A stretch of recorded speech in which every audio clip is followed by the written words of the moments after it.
বন্ধুরা আবার একটা জিনিস কিনেছি, তো চলো দেখা যাক তোমাদের পছন্দ হয় কিনা, আর এই কালারটা আমাকে কেমন মানাবে সেটা তো অবশ্যই বলবে।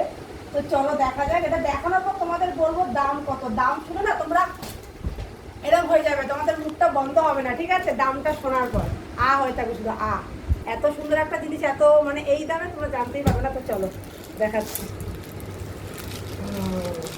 আমি তো ছিঁড়ে ফেলে ফেলতে খুব ভালো পারি, হাত মাত দিয়ে কাচি কুচি আমার লাগে না।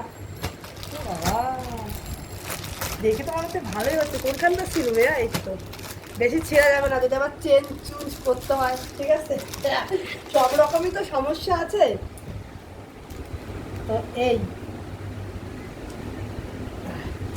ওয়াও, এই যে কেমন লাগছে? অনলাইন থেকে জিনিস কেনা আমার কিন্তু ভীষণ ভালো লাগে। অল বডি হচ্ছে এইটা কাজ, এটা হচ্ছে আঁচল, আর এই হচ্ছে কুচি। দেখো তো এটার দাম নিয়েছে কত বলো তো? 360। তো এই হচ্ছে কাপড়টা।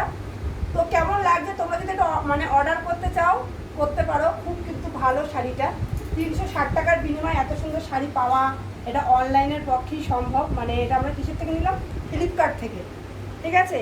তো কেমন লাগছে শাড়িটা অবশ্যই কমেন্ট করে জানাও। দামটা ঠিক নিয়েছে কিনা। তবে শাড়ির কোয়ালিটি কিন্তু একেবারে খারাপ না, বেশ সুন্দর নরম আছে শাড়িটা, পরলে কিন্তু মানে আরামদায়ক হবে। তো চলো, ভালো লাগলে অবশ্যই কমেন্টে জানাও। রাখবো না ফেরত দেবো? যদি তোমরা কমেন্ট করে বলো যে না দিদিভাই রাখো, তবে রাখবো। যদি বলো না ফেরত দিয়ে দাও, একদম ভালো না, তবে রিটার্ন দিয়ে দেবো। চলো বাই বাই।